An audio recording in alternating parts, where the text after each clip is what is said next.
Hello, hello, everyone. This is Ashley Pitzer, your host with Practicing Life. And today I have a guest, Joan. And Joan Marie is here. Hi, I know. Joan Marie is here because I asked her because I think she is freaking fantastic. She is, seriously, age does not stop her. And I admire her energy so much and her passion and her joy for life. And as you know, I'm a very much a heartfelt leader, and I love to be bringing people on that can inspire and lift you up and that we can learn from. The show is a lot about life lessons, so I can't wait to dive into Joan's story. So Joan has a little bit of a bio I will read for you, and it's a tongue twister too. I don't know if you realize that. But Joan Marie is a visionary artist expressing your higher self, intuitively creating your inspired personal power portrait. You see those PPPs. Anyway, Joan Marie creates art with exuberant passion for life. Her energy is infectious, and I totally agree with that, just as a side note. Her intuitive creations radiate divine inspiration and powerful force of love.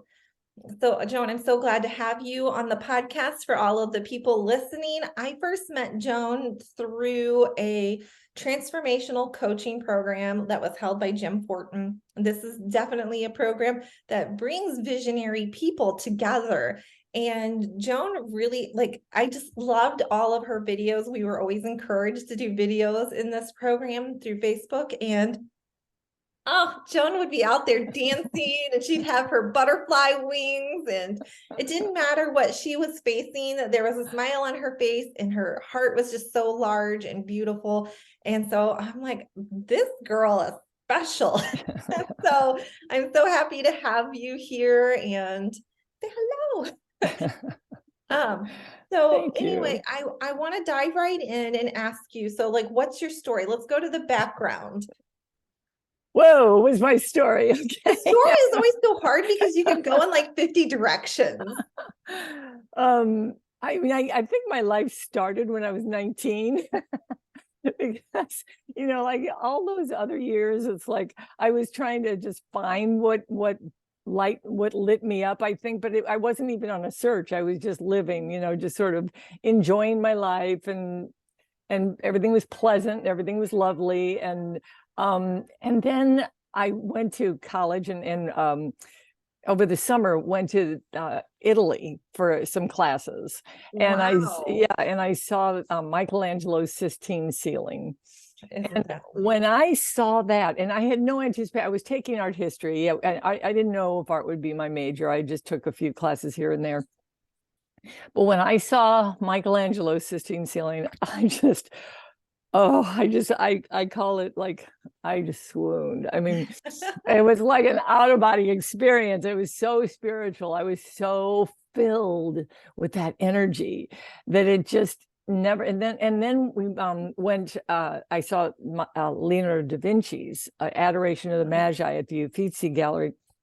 And between those two, I sat in front of that for 2 hours, and I didn't even know that much about Da Vinci. I mean, everybody knows his name, but the energy from that painting, not the Mona Lisa, but the Adoration of the Magi. Anyway, the energy, and that energy stayed with me so much that it got my heart going, and it was just a whole different level of experience of life to have taken in that energy. And I said, if art is that powerful, I have to be a part of it. So it was on that day, because I'd gone through a whole year of college not knowing what I was going to major in, not feeling my art was like that strong that I could be a full-time artist or an artist. But after I saw that, I was like, that I have to do it. So I changed colleges and was full-time artist. And then in college, yeah. And then in college, my second time around, freshman year and then sophomore year, a very powerful art teacher insulted me and said, "You're not creative." He said, "You might as well stop being an artist. There's 27,000 starving artists in New York City alone, and you don't want to be one of them. So just, be a home economics major or something."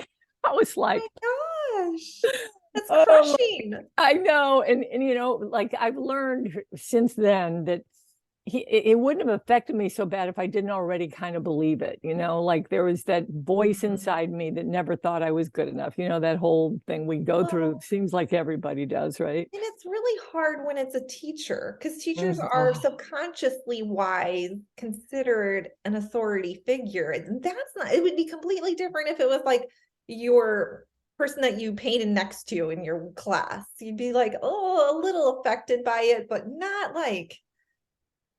And I had the male issue thing too, because my father was the type you really respect. I know he loved me, but he was German, and it was just like, you just look up to him, and it's kind of, so the man thing was, this was a powerful artist, art professor, and he did powerful paintings. And so I just respected his opinion as a sophomore in college. And so that voice of negativity, but it couldn't stop me. And I found out later, when he was 80, I found out later that he did that to students to see if it would stop them. Because oh, no way. different, Really not hard all life of them, I mean, just he would pick certain ones to insult, deeply, but because he didn't see potential at that stage, like in certain people. And if that comment could have stopped me, I should have been stopped, because it is not an easy road to do anything really that is, that you're really challenged with, and it was a real challenge for me to develop my skills and develop, to be the professional. I wanted to be Michelangelo and Da Vinci, right? That was my goal. Well, And, even when you say, I'm going to interrupt your story for a second, sure. so please go back to it. But like, even when you were talking about these artists really brought out something that you admired. When I think about you, I think about, wow, your portraits do exactly that. They communicate so much energy just looking at them. Like, and I know you had to go through many roads and lots of journeys, but that moment in my eyes, you've done it. You know what I mean? Like you full circle. Yeah. So I really love that, but I didn't mean to interrupt your story. So well, I mean, that's a discovery that we all need to discover, that, when something lights you up, when something turns you on, it's reflecting who you are. So make note of that, like when you have a deep passion or excitement or thrill about something, make note of, because that's you, even if it's a person that you're feeling really attracted to. And you might even think it's because you should have a relationship with them or something, but it's many times it's just a personality trait that they are reflecting that you haven't developed.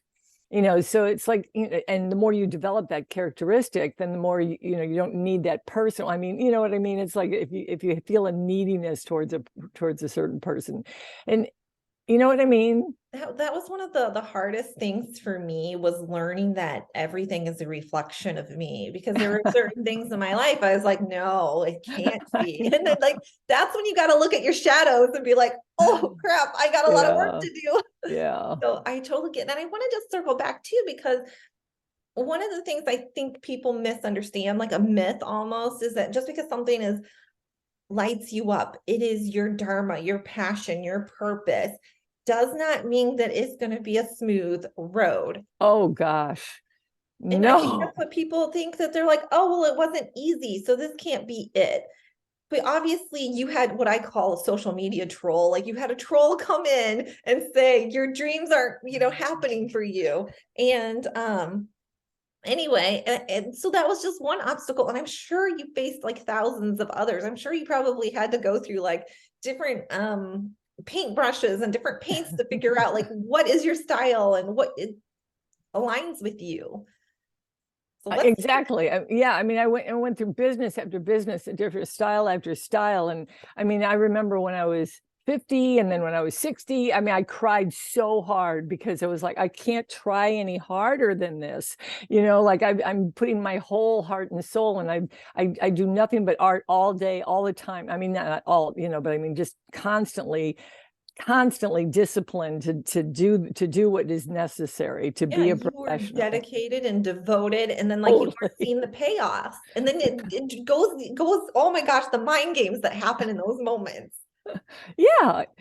So you feel like a failure, and then finally I learned the lesson that every failure. I mean, Einstein, I mean, we all hear these phrases, that you go through a lot of challenges to reach. I don't forget Einstein's quote, but but like, you Well, know I what mean, I'm I saying? remember Thomas Edison, so if that Yeah, there helps you you go. That's out. probably Thomas Edison went through 700 trials Hmm. before he was able to create the light bulb, which I, as a today, a sophisticated, complicated person that I am, can't figure out how electricity works. Yeah, So, yeah. right, right. But the whole thing is changing your perspective about disappointments and having it, everything as everything's medicine. Everything guides us. Everything comes to us to teach us a lesson that we need to wake up to. So if we see it like that, and we hear these words, but when we're going through it, sometimes we don't really get it. We just keep thinking we're doing, it should be happening differently, because there's so many people out there promising, if you do this, this, and this will happen. You take these expensive courses and do ABC, and then you got this, and they're not really making promises, but you feel like you're going in with that concept, and when it doesn't work out, you're just like, well, what did I do wrong? Why am I such a loser? Yeah, I get that. You followed the formula. You follow Yeah. the formula of how, and it's supposed to be guaranteed, but then there's not very many guarantees in life. So I And then totally understand. I mean, it's exciting to discover that you find your own way, in Mhm. your own way to market, in your own way. You learn all the lessons, but you twist it and turn it to your own personality. And when you finally own who you are, when you really understand what the way you want to present yourself, or who you are, not the way you want to present yourself, who you are, when you're free to be who you really are, when you're being genuine, that's the best marketing ever, is just being you and sharing openly sharing anything you're willing to share, and to know that all the ups and downs is life. And just to feel free, like life really is meant to be fun. And that took a while for me to finally soak that in, as much as I was wanting to have fun, and it was kind of my concept. I wasn't free because I was trying too hard. I definitely was one of those people too, because I suffered from perfectionism and people pleasing, and that goes right along with trying too hard. And so it took a really long time to let that go. And even as you're saying, conceptually wise, like there's a lot of times when I'm going through a life lesson and I'm like, oh, like I know what is happening, and I'm just gonna have to write out these emotions, but I'm human too. I'm like, let's get through these emotions. Like, um, but yeah, I tell people a lot of times, like, since I'm a fantasy writer, I tell people like your your struggles, like they're not like failures. Your failures aren't the villain, they're the hero, because that's what teaches you, that's what grows you, that's what prepares you to be able to receive.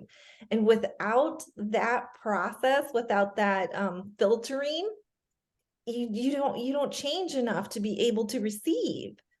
So, but I mean, sometimes I want to like be like genie in the bottle and snap and make it happen, but it happens on its own time. Yeah, and I was so excited when things did start happening for me. I should say financially, my business started, because people are saying, "What is success?" And I was like, "Well, I'm still not a successful artist." Well, what is a successful artist? Well, in my mind, it was a certain amount, a dollar amount. And so when I achieved and they were like, "You're already a success. Look at your art. Just look at what it's expressing." And I was like, "Yeah, but."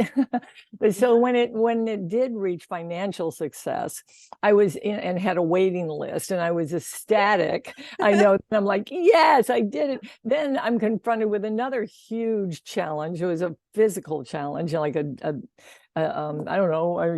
I haven't really shared this publicly a lot, but I was told I had leukemia.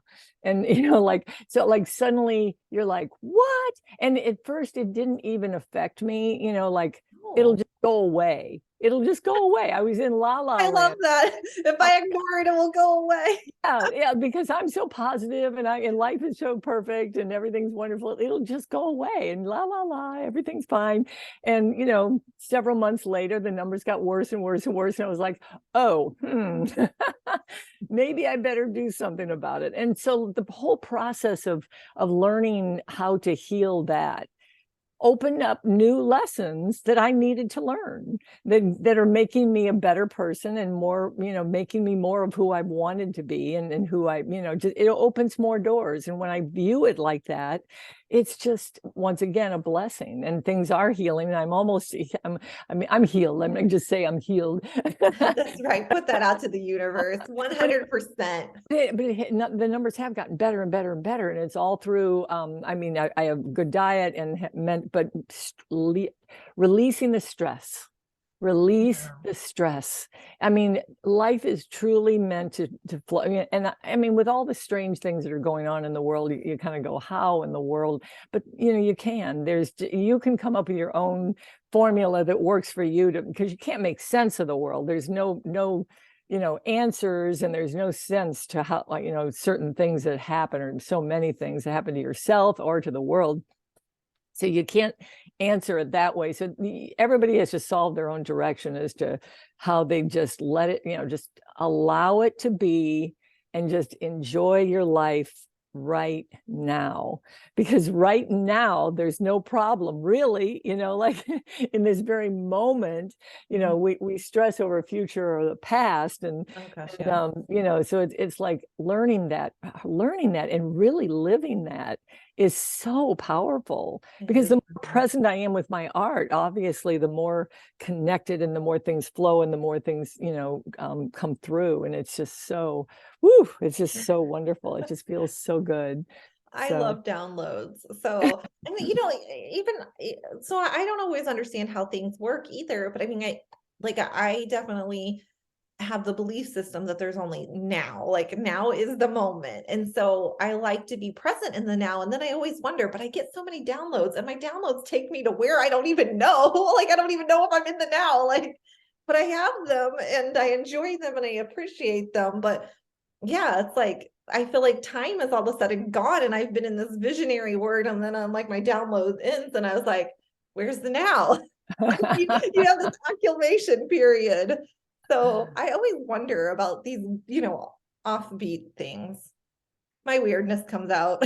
No, it's good, because that's, if you can get to a place of understanding that, or just allowing all that. It's not really understand. I don't want to say the word understanding, because like I said, we never understand, but just allow things to flow. I look at some of my art and go, how did I do that? Yeah. Like sometimes I'm writing and I go back and I'm like, I don't even remember writing this, but this is amazing. I'm so grateful. Right. Which is something I actually wanted to bring up for you, because like when you're art, like, so there's three sides to every story, right? So like there's the person who's bought your art, there's like you, and then there's something that happens in between. And so I'm just like wondering from your perspective, like when you show like the process, let's go through the whole process, because I'm just so freaking fascinated by all of it. So like my understanding is people come to you with maybe some bullet point items, and then you somehow transform all of this. Like, this is where the magic happens. So like, what is it like for you? What typically happens? Well, I do an interview where I ask questions, and I just spend time connecting to their energy, and answering lots of questions. And then I listen to it again later, just relaxing and just totally listening to it again, because when I'm present, asking, and involved in the conversation, I'm not as present as I will be later. So I'm getting more of a meditative state when I listen to it again, listen to the replay, because it's a Zoom call. And and I have my sketch pad next to me, and I start sketching as I relax with the conversation. I just start sketching different things, and things that's when, in the silence, in the relaxation, in the trust, because in the past, I used to think, oh my gosh, what am I going to create? How am I going to do it? Will this be any good? All those questions. I have really learned to just stop all that, like just stay in total trust and flow, and know that, and as I'm doing the art, I sketch an idea, and then I start with the biggest idea, and then it just evolves, and things just, things just evolve. I don't know how to explain it. It just, because, and it's like an actor playing a part. I get totally connected to that person's energy, and I only do one person at a time, of course. I mean, I can't do any other art. And That's one of my questions was going to be, because some yeah. artists, whatever, if they get stuck, or they might have different points in the day where they're doing other people, but you concentrate on one person and you stay in that energy so that connection stays strong. Yeah, just like I really do compare it to an actor who puts their whole heart and soul into that part that they're playing. If they're being a certain personality that's not them, and because some obviously everybody's different from me, and if you look at a whole, if you look like at 30 of my power portraits that I've done, they're all very different because everybody's very different, even though I do like to focus on power animals and spirit animals. I mean, that's my favorite. So I tend to attract people that have a powerful power animal or spirit animal that they're really connected to. So, but there's more than that. There's symbols and the energy and the colors, and it just all comes together. And it's fascinating, isn't it? How Yeah, things it just is. happen. Well, so it's like, at least my art is different because it's writing, but I hear a lot of artists say things like, well, like they get writer's block, or that writing is difficult. And I'm like, but I just sat down and I ask, like I ask the universe, I ask God, universe, source, and then I don't question, I don't analyze, I just type. And even if it doesn't make sense to me, like when I wrote my book, there's things that I wrote in my book where I was like, I don't understand why this is here. But then 5 chapters later, it made sense. And I was like, well, thank goodness I trusted, because my analytical brain was like, that doesn't belong here. This doesn't go here. So, I mean, I get it. I don't know how many, where people are at in their journey and how they can relate to this. So, Yeah, when it comes to artist block, I was experiencing that years ago, at different times. And it was just because of what you just said. Like, I was doubting myself too much. I was trying too hard, any of those negative, stressful things that you put into it stops the flow. So of course you've got artists or writer's block, because it just stops the flow.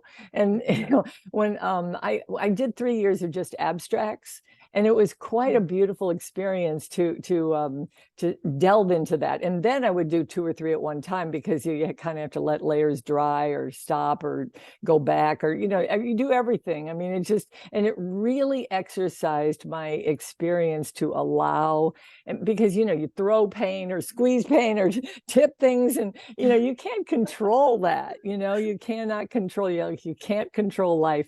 But I allowed, and you do develop your skills. Like, as a writer, you develop your writing skills. As an artist, I develop my artist skills. So once you feel like you've gotten to a level where you're fairly comfortable with your skill level, just let it go and be just allow and trust. And that's when that's the magic, is simply trusting. And so yeah, letting go.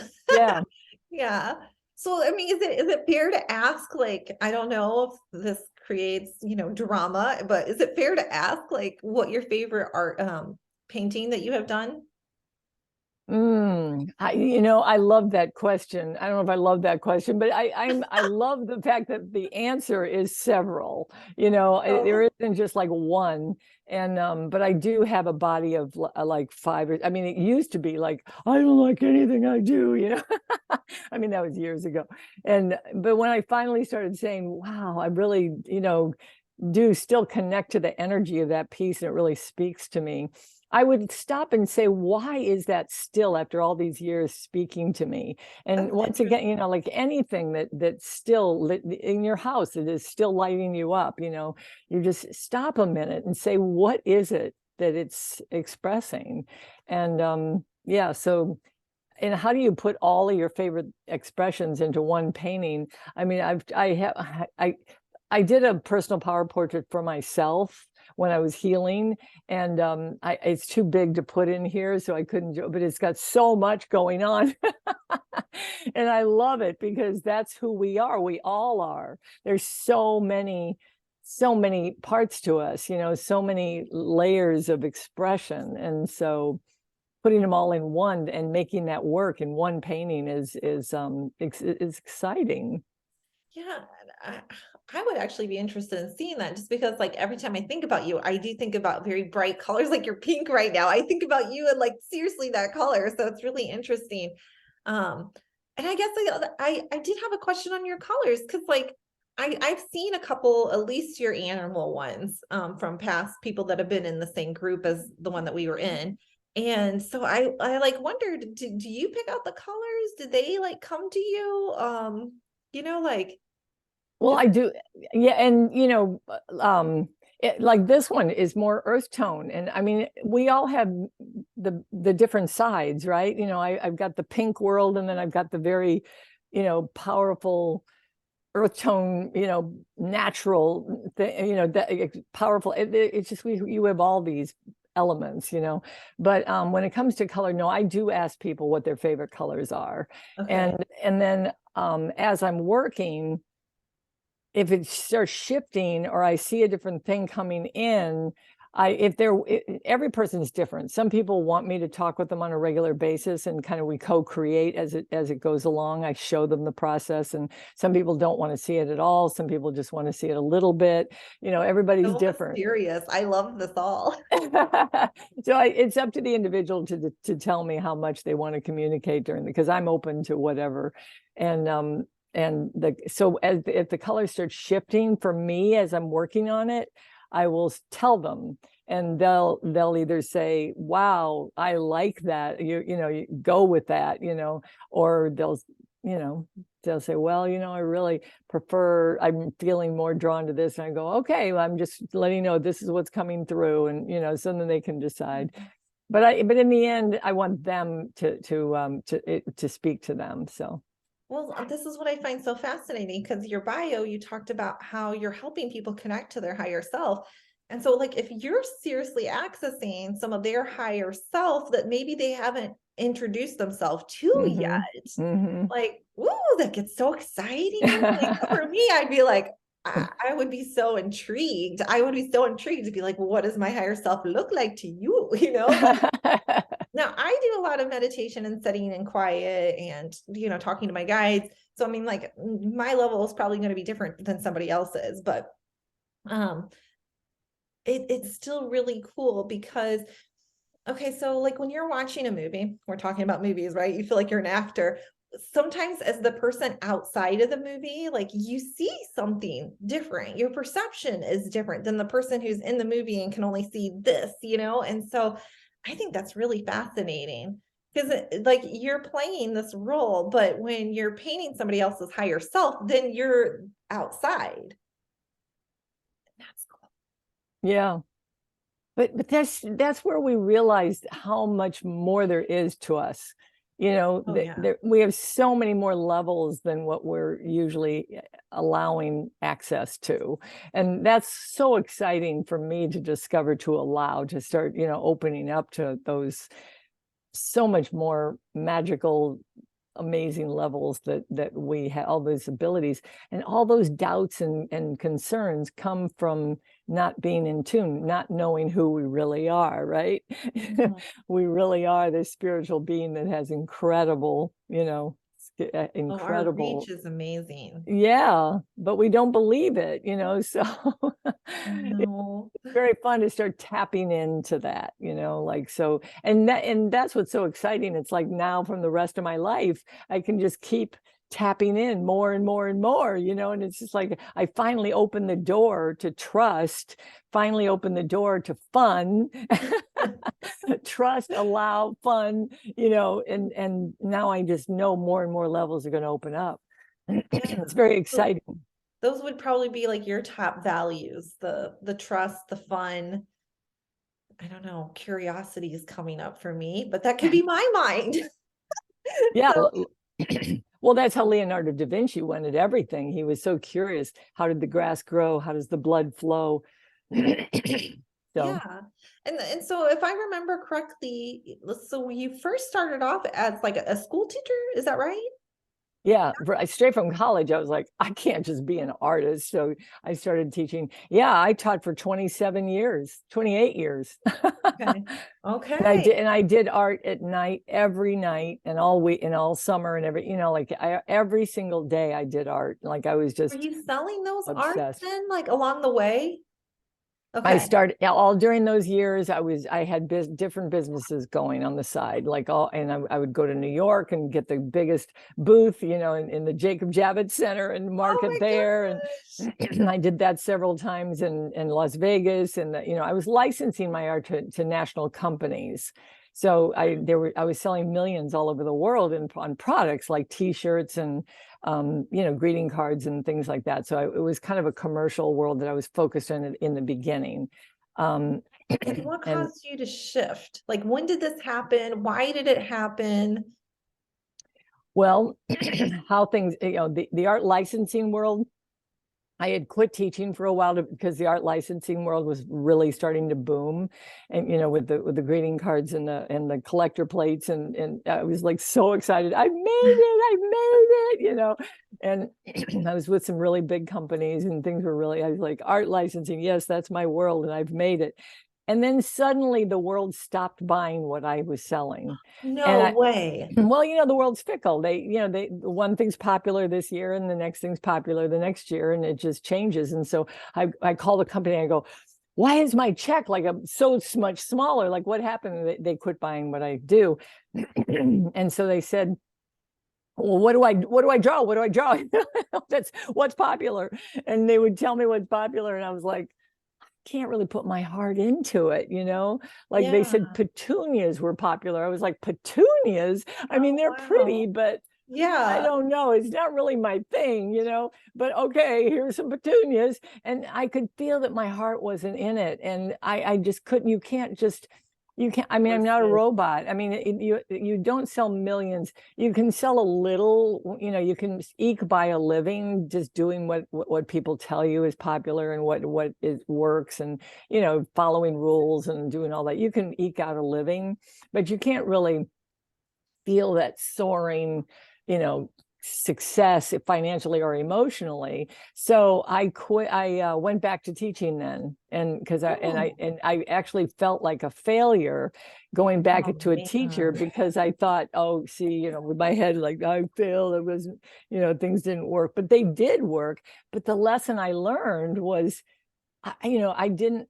I'm not intended to do. Well, what made it so big at the time was kitty cats and unicorns, Okay. and I wasn't intended to spend my life drawing kitty cats and unicorns. I mean, I still love drawing them, and I still love them. I'm very connected to them. I love unicorns, but there's so much more. And I wasn't able to do that when the companies were asking for that only, and more of that, more, only, and butterflies, and, which I love all these things, but there was more. So I was free then. Financially, I had to free myself, like to get a job that I didn't have to think about money anymore, and just do what I love at night and the weekends. And I love teaching too. I discovered how much I love teaching. So it worked out really well. That's a whole nother Yeah. story, because there was a time that I didn't, and I learned how to fall in love with teaching again, so so I could really. Lots of life lessons. Yeah, well, I mean, I turned teaching to helping every student to love themselves. Ah, that's When the beautiful. focus Yeah. when the focus was just scribble and love your own scribble, or whatever it is that you do that comes natural. Fall in love with who you are naturally, and then I'll help you make it better, whatever you do. Like, and Yeah. we had this general goal, but find your own voice in it, and I allowed each student to do their own direction. And so it was very fulfilling to see students light up about themselves, no matter who they were. If they were the Oh, football yeah. player that had to take an art class and they could draw footballs, they were happy. Yeah. I mean, that's a rough experience. Yeah, I I get don't know you. why that came up in my mind, but you got to deal. I mean, just to let them be in love with who they are and expand on that. But anyway, so yeah, so the more I was free to do what I loved, I started seeing what I do, and I was like, in my art for all those years, those I started drawing the spiritual lessons I was learning.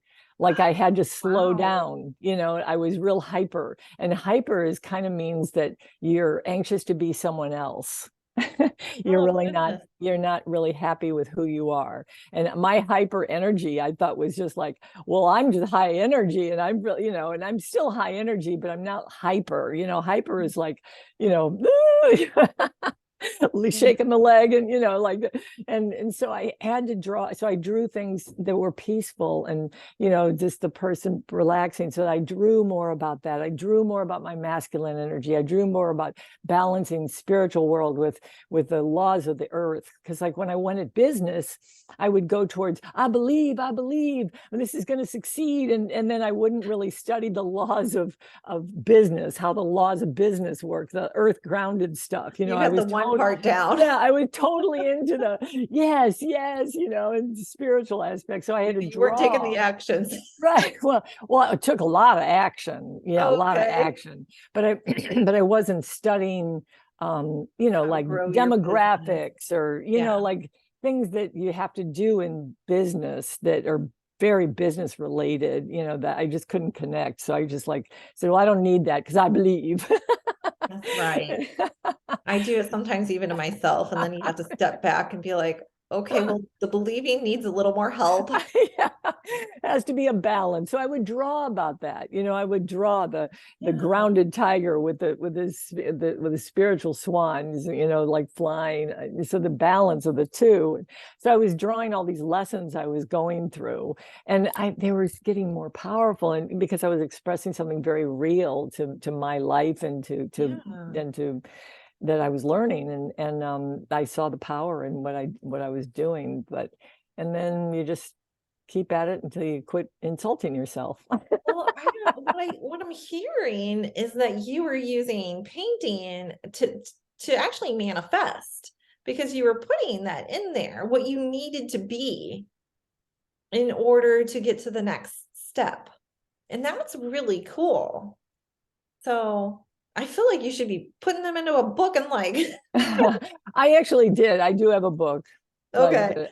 I kind of put that together, the spiritual lessons with the art that goes with it. So Yeah, I'm sure that's going to speak to somebody. I mean, I'm super fascinated. And then I wonder if that's like because you were doing it for yourself, that opened up the door for you to do it for other people. well, it was in Jim's class that I was taking when well, oh gosh, that is a whole nother story, right? Yeah, I get you. But I mean, he opened up, the identity, just getting into the identity of who it is I really want to be, and feeling it and seeing it, seeing myself in the gallery of my dreams, feeling that I know I belong there, and seeing my art there, and truly feeling it, getting to that place. I mean, I was always kind of doing the things, but I wasn't, I had that little voice always saying, but because I was older by then, because I mean, I was 72 now, and things started happening for me when I was about 68. Okay. So that, like about 4 years ago, maybe it's been five, about 4 years. And this when I came up with the personal power portraits, and that was such a blend of who I am, because my teaching was always trying to help people be who they are, and Yeah. I was always wanting to teach the lessons I was learning through the art I was doing. And then when I did, I was thanking Jim for many things that I learned in his class. So many. That was, the identity was just one. And I Mhm. wanted to thank him by giving him some art, and he didn't really like my abstract. So I was like, what could I do? That's what I was offering him at the time. And I said, what could I do for him? And suddenly I thought, it came to me, like that's what's so cool. You Yeah. ask and you receive, right? And Yeah. I was in a space of learning how to relax, and how to be in the silence, and how to receive, and how to lighten up. And the idea of doing his spirit animals and totem animals came to me, and I started I felt myself creating this double-headed eagle for him. And it just happened. It And just flew out of you. yeah, it really did. And it was the biggest one, and the whole technique and everything about it was different, for me. And when I looked at it, I was like, oh my gosh, this is capturing his energy, like, and because I was, I knew him. And so then I thought, well, I could start doing this for people, like, and then I was in a place of trust. And because I was in a place of trust, instead of, oh yeah, who do you think you are to do that? I finally got over that, because that's how I used to be about everything I would approach when I'd start a business. Who do you think you are to start this business? And then I'd get over it and I'd go and do the business. But that little voice, like when I did the big gallery show in Miami, I was so thrilled that I worked to the place where I was, I got into this important gallery in Miami, and I'm going to the opening, and I'm walking down the sidewalk, and to the opening, and I hear myself saying, you're not going to sell anything. Oh yeah, I hear you though. I That did all that work to get to that place, and all you I should deserved it. praising myself and being, or at least feeling good and being high, and hear that negative voice, and that energy, it is there. So the more you can shift it quickly, it never really goes away completely, but if you can shift it more quickly, and now I shift it very quickly, because I hear it come, and I know how to shift it quick. Yeah. But so then I got into a place of trust, and then I just started doing one after the other, and I just be like, whoa, look at that. Yeah. Yay, I'm allowing. One of the things that I personally think is that it's okay for us to be proud of ourselves and our work. And I feel like as a society, somehow, at least in the world that I grew up, that wasn't okay. You're really judged for it. But I find that the more that I'm proud of myself, it's like the more that I'm winning, the more evidence that I have, and that creates more of it. And so like I personally think people should be proud of themselves. And there's a difference between being boastful and putting somebody else down in order to make yourself feel good, versus being proud of yourself and just sharing your light. And that's why you're infectious. You have so much joy with what you're doing in your life and how you're serving and the impact that you're having, which is super awesome. Well, Which it's fun to be free of that stuff, like that's the biggest thing, is to be free. And when you're putting yourself down, stop a minute and say, well, when will I be happy with myself? And if you put these, high expectations, and it's going to be something that'll happen in years down the road, then you've just set up yourself to be kind of semi-miserable for all those years and you're never going to get there anyway. That's the lesson I finally got, is that if you're putting yourself down now and you're expecting things to be better later, it's not going to happen, because the now is heavy with the putting yourself down. So you've got to start, you can always say, what do I need to do to improve? But what can I focus on that I love, so I can feel the joy of being me, and what come up with ways, like one of the big things that opened me up was my husband is like an incredible singer, and he started entertaining at retirement homes, and I started joining him and like twirling. I'm not a dancer, but I was trying to get them to kind of dance. And that's what evolved to where I bought the wings and all the costumes. Oh yeah. Yeah. Okay. I started, and talk about feeling free, because, these people were older, and I didn't have to care what they thought, and I was fine. You know what I mean? Like if I was being paid, you were able to do it in a safe environment. Yeah. So now I could do it on stage if there'd be a reason I need to do it on stage. I'm not a professional dancer or entertainer, but if somebody wanted to pay me for a million people in the audience, I could now do that, because I'm free of that putting myself down stuff, And like the ladies at the home would say, how do you get so much energy, like to do what you do? And I said, because you feed me your love of watching and yeah, your love is feeding My me. kid is flagging me. I'm sorry. Oh, that's fine. That's fine. But your love is feeding me. And anyway, I'm just feeling free. I'm free. I'm not worried about trying to be somebody else. I'm just free, It takes a lot of like mental weight carrying around those burdens of thinking that you're not good enough and carrying around the doubt and the lack of worthiness. So I am 100% on board with you when you talk about being free, because that's where your energy comes. You free up your energy when you let go of those things, and then it's easy to feel energy because you're not spending all this energy carrying around these heavy weighted thoughts that don't serve you. And I'm going to ask you one other question before we wrap up, because I know my kid is needing me. But so when you are handing your painting over to somebody, what is that experience like? It's hard. It is, you're giving, you're passing.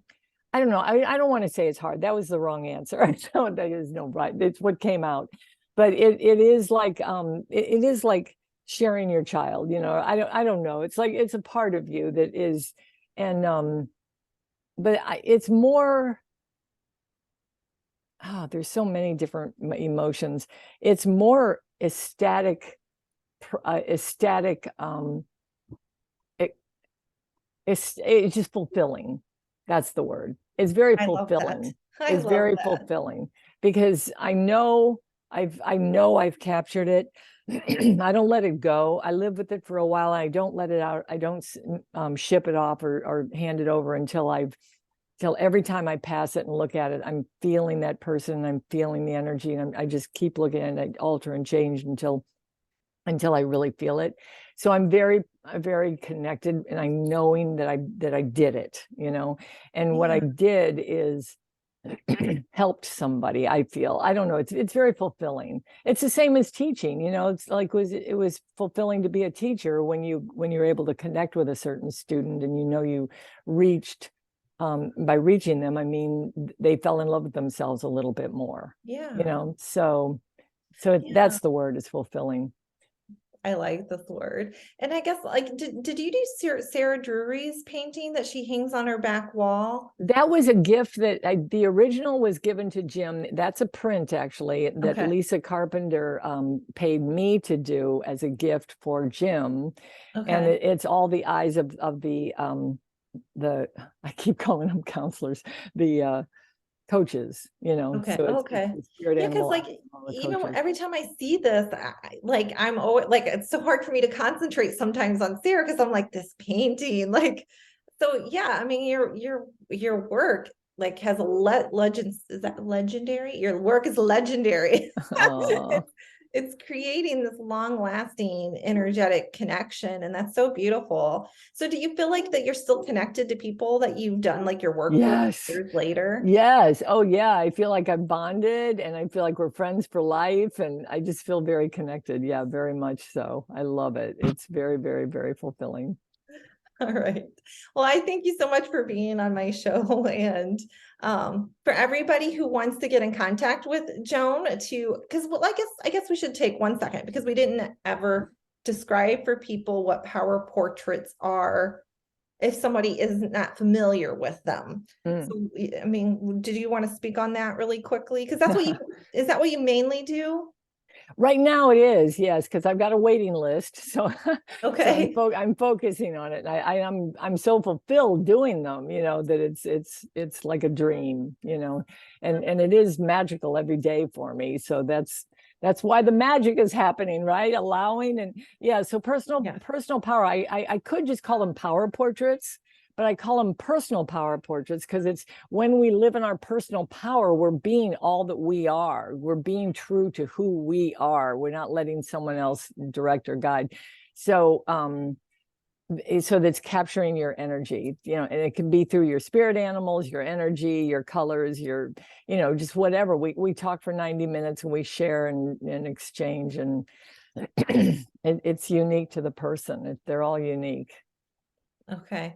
Yeah, I mean, I think what you're doing is brilliant. I support you. So I want everybody to be able to check out your work and to experience it for themselves because I think it is an experience. It's not just like you're going out and buying art. I mean, it is a part of you and it's a part of them and it's beautiful. And so I want as Yeah, many and so people to know. yeah, and when they see it, it reminds them of who they really are, because we get caught up in the 9 to 5 regular routine day, and we tend to forget that's the energy that I really am. That's the energy that really matters to me. That's the energy. That's and then you just connect with that energy again. And it's just that constant reminder and that constant, you know, lift, to remember who you really are. I'm sure on those days when we all have the dark moments that it would be extremely helpful to have that portrait, the personal power portrait to put you back into that energy. Yeah, and to remember. So I love that. Thank you. Thank you. Thank you, Joan, for being on my podcast. I will make sure in the you. show notes that I have Joan's website and any social media contacts that Joan wants to share, I will put there too. And it was a pleasure. So thank you so much. Thank you so much. Thank you. Bye. Bye. I hit the wrong